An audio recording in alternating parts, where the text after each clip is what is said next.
The fall of Bran Stark left Winterfell suspended between hope and despair, while unseen enemies continued advancing across distant lands. Days passed without Bran awakening, his condition unchanged despite every effort made by Winterfell's healers. Lady Catelyn Stark remained constantly beside her son, refusing food, rest, or comfort while guarding his bedside. Outside Bran's chamber, the castle continued its daily routine, though grief lingered over every corridor and courtyard. King Robert's royal procession prepared to depart, leaving Winterfell behind as the journey toward King's Landing resumed. Lord Eddard Stark accepted the office of Hand of the King, placing duty above his own desire to remain with family. The decision marked the beginning of House Stark's separation, scattering its members across the vast continent. Robb Stark remained in Winterfell to govern the North until his father's eventual return from the capital. Rickon Stark struggled to understand the growing silence surrounding his injured brother and departing family. Sansa Stark looked forward to life in King's Landing, believing courtly dreams still awaited beyond the North. Arya Stark viewed the southern journey very differently, preferring freedom over the formal expectations of noble society. Jon Snow quietly prepared to leave Winterfell forever, choosing a life of service with the Night's Watch. Although not bound by inheritance, Jon carried the values of House Stark wherever his path might lead. Before departing, Jon entered Bran's chamber one final time, uncertain whether his brother would ever hear his farewell. No words returned from the unconscious boy, leaving Jon with only hope that they might meet again someday. Outside the castle walls, wagons assembled while banners fluttered beneath cold northern wind. Horses were saddled, provisions loaded, and soldiers formed ranks as preparations for the long southern journey concluded. Thousands of miles of road separated Winterfell from King's Landing, connecting two vastly different worlds. One ruled through ancient honor and tradition, while the other thrived upon politics, wealth, and dangerous ambition. As the procession prepared to leave, another threat quietly entered Winterfell beneath the cover of darkness. A hired assassin slipped silently into Winterfell, carrying a Valyrian steel dagger and a single deadly purpose. Entering Bran Stark's chamber unnoticed, the intruder moved toward the unconscious boy as Lady Catelyn remained exhausted beside him. Awakening suddenly, Catelyn realized a stranger stood over her son with murder already in his hands. Without hesitation, she threw herself between Bran and the assassin, sacrificing her own safety to protect her child. The assassin slashed at Catelyn's hands, inflicting deep wounds as she desperately struggled to keep the blade away from Bran. Every cry echoed through the stone chamber, while the deadly struggle threatened to end the young Stark's life forever. At that desperate moment, Bran's direwolf, Summer, burst into the room with terrifying speed and instinctive fury. The wolf attacked the assassin without hesitation, overpowering him before another strike could reach Bran. Within moments, the would-be killer lay dead, leaving behind only unanswered questions and a priceless Valyrian steel dagger. Catelyn immediately understood that Bran's fall had been no accident, but part of a far greater conspiracy. Examining the assassin's weapon, she recognized that such an extraordinary blade belonged only to someone of immense wealth and influence. Valyrian steel had become exceptionally rare, making the dagger as mysterious as the attack itself. Lord Eddard Stark realized that hidden enemies now threatened his family from within the Seven Kingdoms. To uncover the truth, Catelyn resolved to leave Winterfell in complete secrecy and begin her own investigation. Before dawn, she departed the castle with Ser Roderick Castle, traveling south without informing even the royal court. Their destination was King's Landing, where answers might lie hidden beneath the politics of the capital. Meanwhile, the royal procession continued steadily along the Kingsroad, through forests, rivers, and open countryside. The Great Road connected nearly every region of Westeros, carrying merchants, armies, nobles, and travelers across the continent. Lord Eddard Stark rode beside King Robert Baratheon, leaving behind the cold certainty of the North for an uncertain future. Neither man realized that while political tensions grew in the South, an ancient supernatural threat continued awakening beyond the wall. Jon Snow remained with the royal caravan only briefly before preparing to turn north toward the Wall. Though born and raised at Winterfell, Jon understood that his future no longer lay within his father's castle. The Night's Watch offered purpose, brotherhood, and a place where birth no longer determined a man's worth. Before parting, Jon sought out Arya Stark, whose adventurous spirit had always mirrored his own. Unlike her sister Sansa, Arya found little joy in embroidery, etiquette, or the expectations placed upon noble daughters. Jon presented Arya with a finely crafted slender sword designed specifically for her small stature. The elegant blade represented more than a weapon. It symbolized Arya's independence and determination. Jon named the sword Needle, honoring the craft Arya disliked while embracing the path she truly desired. Before leaving, Jon reminded Arya that every sword required careful balance, patience, and practice. The farewell marked the final peaceful moment the two siblings would share for many years.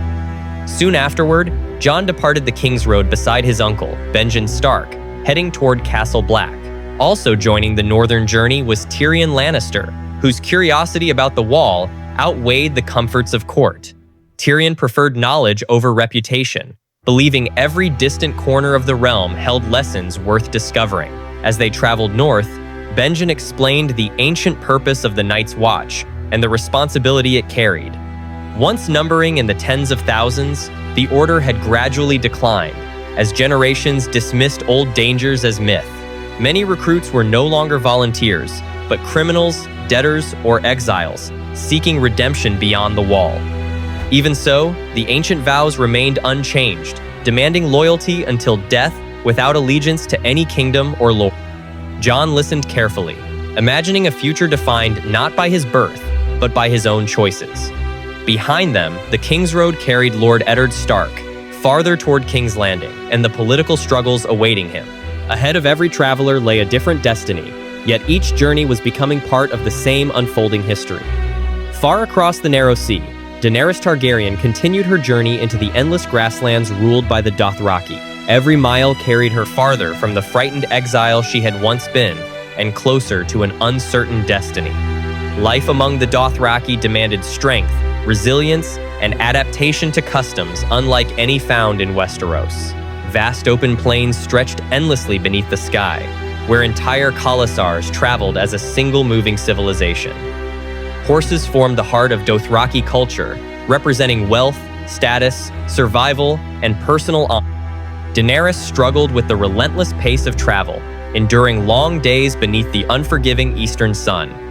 Each hardship slowly replaced fear with determination, transforming the young princess through experience rather than privilege. Khal Drogo watched quietly, measuring strength through actions instead of words or noble titles.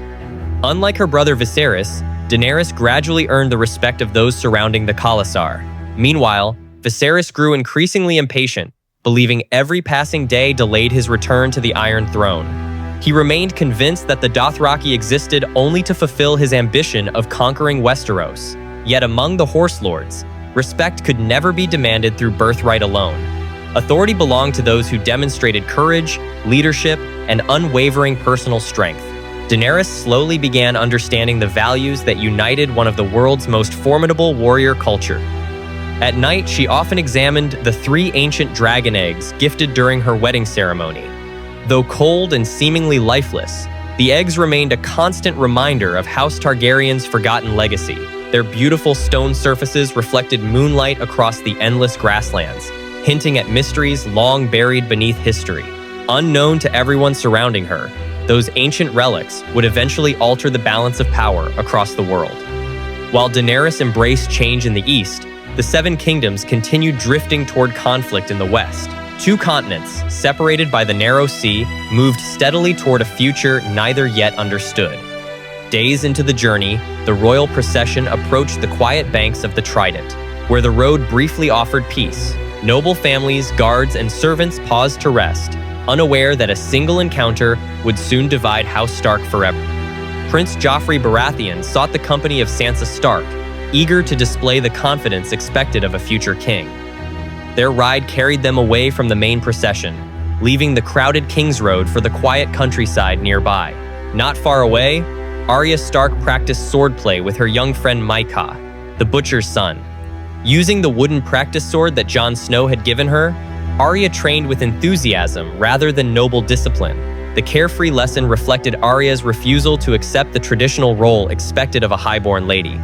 Joffrey soon discovered the children training together and viewed the harmless game as an insult to his royal status.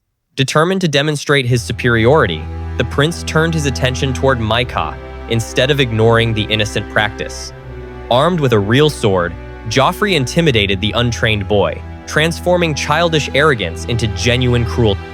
Arya immediately intervened, refusing to watch her friend suffer beneath the prince's abuse.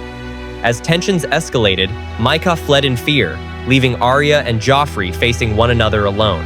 Joffrey's growing anger overshadowed every lesson of honor expected from the future ruler of the Seven Kingdoms.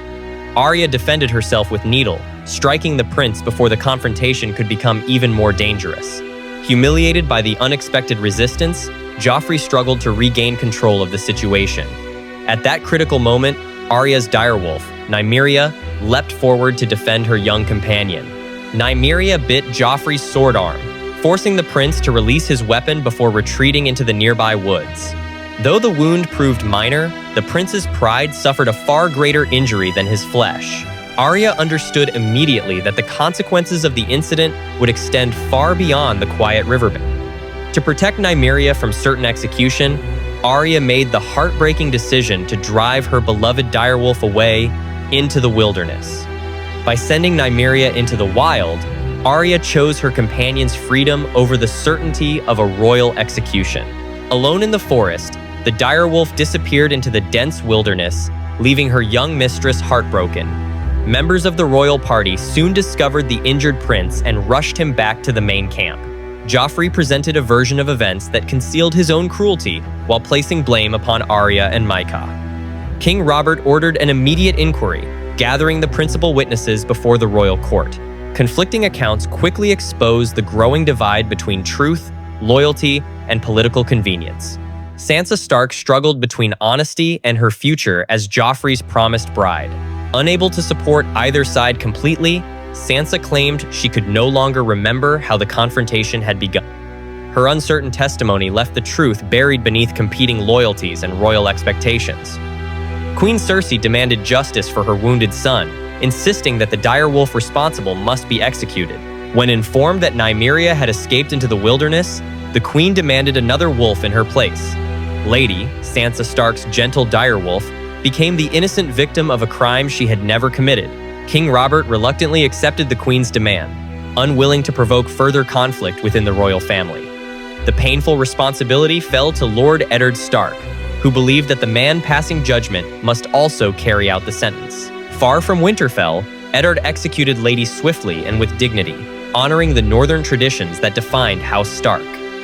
The loss of Lady marked the first permanent wound inflicted upon the Stark family during their southern journey. Not far away, Sandor Clegane discovered the fleeing Mycah before the frightened boy could escape. The hound killed the unarmed child on Prince Joffrey's orders, ending an innocent life without mercy. Arya's childhood ended beside the Kingsroad, replaced by grief, injustice, and the harsh realities of royal power. As the royal procession resumed its march toward King's Landing, the bonds between the Starks and the Crown had already begun to fracture beyond repair.